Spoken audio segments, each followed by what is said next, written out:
Hello दोस्तों, एक बार फिर से स्वागत है आप सभी का हमारे यूट्यूब चैनल में। तो दोस्तों, आज के इस वीडियो में हम हाल ही में रिलीज हुई मूवी आदि पुरुष का एक्सप्लेन करने जा रहे हैं। तो चलिए बिना देरी के वीडियो को शुरू करते हैं, लेकिन उससे पहले जो अगर आपने चैनल को सब्सक्राइब नहीं किया तो चैनल सब्सक्राइब कर लीजिएगा और साथ ही वीडियो को लाइक करना भी ना भूलें। तो दोस्तों, फिल्म की शुरुआत होती है लंकापति रावण से, जो हिमालय की पहाड़ियों में बैठकर भगवान ब्रह्मा जी को प्रसन्न करता है और उनसे अमर होने का वरदान मांगता है। जहाँ पर ब्रह्मा जी रावण से बोलते हैं कि मैं तुम्हें अमर होने का वरदान तो नहीं दे सकता, लेकिन इतना कह सकता हूँ कि तुम्हें ना कोई दिन में मार सकता है ना कोई रात में। तुम्हें ना कोई नर मार सकता ना कोई नारी, ना तुम धरती के ऊपर मार सकते हो ना ही पाताल में। यहाँ आशीर्वाद रावण को देखकर ब्रह्मा जी वहाँ से विलीन हो जाते हैं। इसके बाद हमें कई वर्षों बाद का सीन दिखाया जाता है, जहाँ पर वन में प्रभु श्री राम अपना ध्यान कर रहे होते हैं। तभी कुछ असुर उन पर हमला कर देते हैं। उसके बाद प्रभु श्री राम और लक्ष्मण उन राक्षस से लड़ाई करते हैं और उनका वध करते हैं। फिर दूसरी तरफ हमें लंकापति रावण दिखाया जाता है, जो अपने महल में भगवान शंकर की पूजा कर रहा होता है। तभी वहाँ पर उसे एक नारी के रोने की आवाज सुनाई देती है, और जब उस नारी को देखता है तो वह और कोई नहीं बल्कि उसकी बहन शूर्पणखा होती है। उसके बाद रावण शूर्पणखा से पूछता है कि तुम क्यों रो रही हो और तुमने अपना मुंह क्यों ढक रखा है। इस पर शूर्पणखा बोलती है कि जब मैं वन में भ्रमण कर रही थी तभी वहाँ पर मुझे एक पुरुष दिखाई दिया। उसके जैसा तेजस्वी पुरुष मैंने आज तक नहीं देखा था, तो मैंने उससे शादी का प्रस्ताव रखा, लेकिन उसने कहा कि मैं शादीशुदा हूँ। यहाँ बात सुनकर मुझसे रहा नहीं गया, और जब मैं उसकी पत्नी को देखने गई तो मैंने देखा कि उससे सुंदर नारी पूरे ब्रह्मांड में दूसरी और कोई नहीं है, और वहाँ उन दो राजकुमारों के साथ वन में भटक रही है। उसकी जगह उस वन में नहीं बल्कि तुम्हारे महल में, जो अगर आप जानकी का हरण करके ले आएंगे तो इससे आपको जानकी मिल जाएगी और मेरा प्रतिशोध भी पूरा हो जाएगा।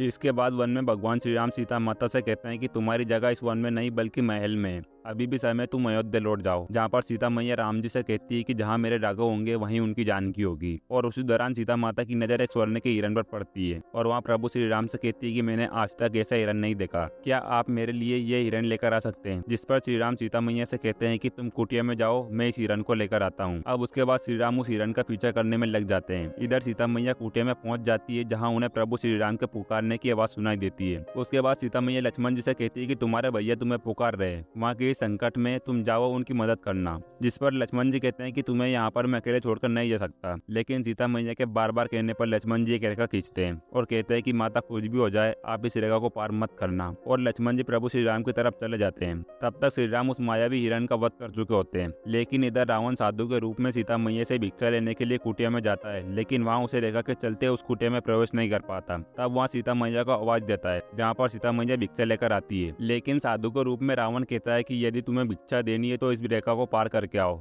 वरना मैं जा रहा हूँ। साधु को जाते हुए देख सीता मैया उसको रोकती है और उस रेखा का उल्लंघन कर देती है और उसे भिक्षा देने के लिए बाहर आ जाती है। और जैसे ही सीता मैया उस रेखा का उल्लंघन करती है, रावण उनको बंदी बना लेता है और अपना मायावी रथ के साथ सीता माता को लेकर लंका की तरफ जाने लगता है। तभी भगवान गरुड़ उनका पीछा करते हैं और रावण से सीता माता को बचाने की कोशिश करते हैं, लेकिन यहाँ पर रावण भगवान गरुड़ के पंख काट देता है। इसके बाद सीता मैया अपने कुछ आभूषण फेंकती है जो कि एक वानर को मिलते हैं, और इधर सीता मैया को ढूंढते ढूंढते प्रभु श्री राम वन में पहुंचते हैं, जहाँ पर उन्हें भगवान गरुड़ मिलते हैं, जो उन्हें सीता मैया के अपहरण की बात बताते हैं। इसके बाद वो अपने प्राण त्याग देते हैं और फिर प्रभु श्री राम भगवान गरुड़ का अंतिम संस्कार करते हैं। इसके बाद लक्ष्मण जी श्री राम से बोलते हैं कि हमें रावण से युद्ध करने के लिए सेना की जरूरत पड़ेगी, हमें अयोध्या से सेना को बुलाना होगा। तब प्रभु श्री राम बोलते हैं कि मैं अयोध्या की सहायता नहीं ले सकता क्योंकि मैं वहाँ का राजा नहीं हूँ। तभी एक बूढ़ी औरत यानी कि सबरी प्रभु श्री राम लक्ष्मण की तरफ आती है और उन्हें अपने झूठे बेर खिलाती है। उसके बाद सबरी वहीं पर जल रही आग में अपने प्राण त्याग देती है और साथ ही जाते जाते श्री राम से बोलती है कि तुम जाकर वानरराज सुग्रीव से मिलो, वहाँ तुम्हारी मदद करेंगे।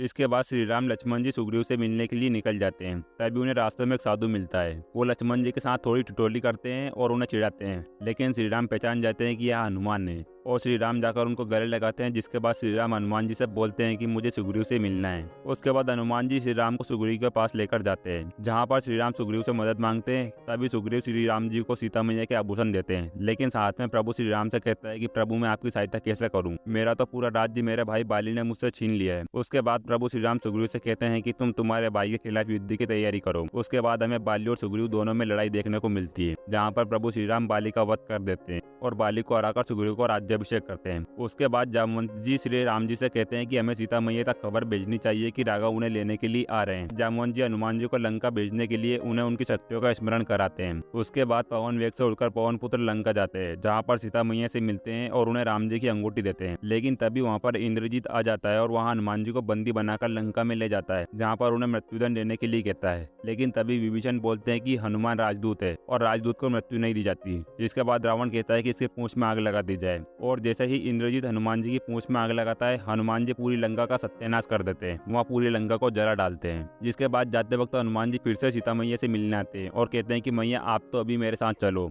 जिस पर सीता मैया कहती है कि राघव ने मुझे पाने के लिए शिव धनुष तोड़ा था और इस बार उन्हें रावण का घमंड तोड़ना होगा। और सीता मैया हनुमान जी को अपना कंगन लेकर वापस भेज देती है। हनुमान जी कंगन लेकर श्री राम जी के पास जाते हैं और उन्हें कंगन देते हैं। इधर प्रभु श्री राम समुद्र भगवान से प्रार्थना करते हैं कि समुद्र भगवान मुझे लंका जाने के लिए रास्ता दें, लेकिन श्री राम की प्रार्थना के बाद भी समुद्र भगवान रास्ता नहीं देते। उसके बाद गुस्से में प्रभु श्री राम ब्रह्मास्त्र का उपयोग करके समुद्र को सुखाने की धमकी देते हैं। तब समुद्र भगवान प्रकट होते हैं और कहते हैं कि तुम अपनी वानर सेना से कहो कि वो तुम्हारे नाम के पत्थर समुद्र में फेंके, मैं उनको नहीं डूबने दूंगा। इसके बाद प्रभु श्री राम की सारी सेना राम सेतु बनाने में लग जाती है। इधर रावण सीता मैया के पास आता है और उनसे शादी करने के लिए कहता है, लेकिन सीता मैया रावण को डराकर भगा देती है। और तभी हम देखते हैं विभीषण प्रभु श्री राम की शरण में आता है और उनसे प्रार्थना करता है कि प्रभु आप मुझसे वादा करो कि आप इस युद्ध में लंका के किसी भी निर्दोष व्यक्ति के प्राण नहीं लोगे। साथ ही विभीषण श्री राम की तरफ से इस युद्ध में भाग लेने की बात भी करता है। जिसके बाद रावण को आखिरी बार समझाने के लिए अंगद जी लंका जाते हैं, लेकिन रावण को कोई बात समझ में नहीं आती।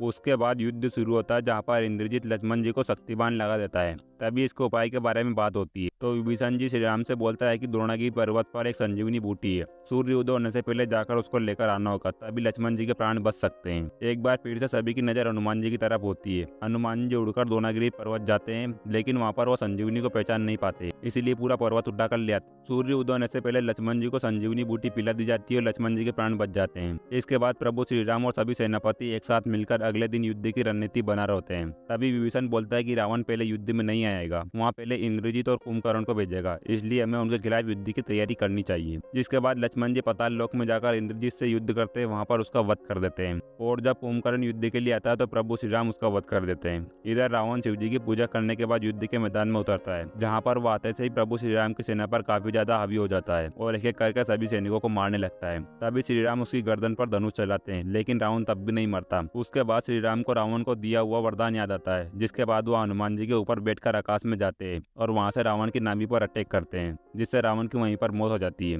उसके बाद प्रभु श्री राम लंका में जाते हैं और वहां से जानकी माता को अपने साथ लेकर आ जाते हैं और इसी के साथ इस मूवी की एंडिंग हो जाती है। तो दोस्तों ये थी आदि पुरुष मूवी की पूरी स्टोरी, जो कि हमने आपके साथ एक्सप्लेन की। दोस्तों आपको इस मूवी में कुछ नया देखने को नहीं मिलेगा, क्योंकि प्रभु श्री राम की कहानी हर जगह आपको एक जैसी मिलेगी। हाँ, लेकिन इसमें कुछ अलग तरीके से दिखाया गया है, तो आपको स्टोरी में कुछ नया नहीं मिलेगा, लेकिन मूवी में जरूर कुछ नया देखने को मिलेगा। तो फिलहाल तो दोस्तों इस मूवी को मैं आपके साथ एक्सप्लेन कर चुका हूँ। जो अगर आपको वीडियो पसंद आई तो वीडियो को लाइक करना ना भूले और साथ ही चैनल को सब्सक्राइब करना भी ना भूले। मिलते हैं अगली वीडियो में अगली किसी मूवी के एक्सप्लेन के साथ। तब तक के लिए गुड बाय, टेक केयर, जय हिंद।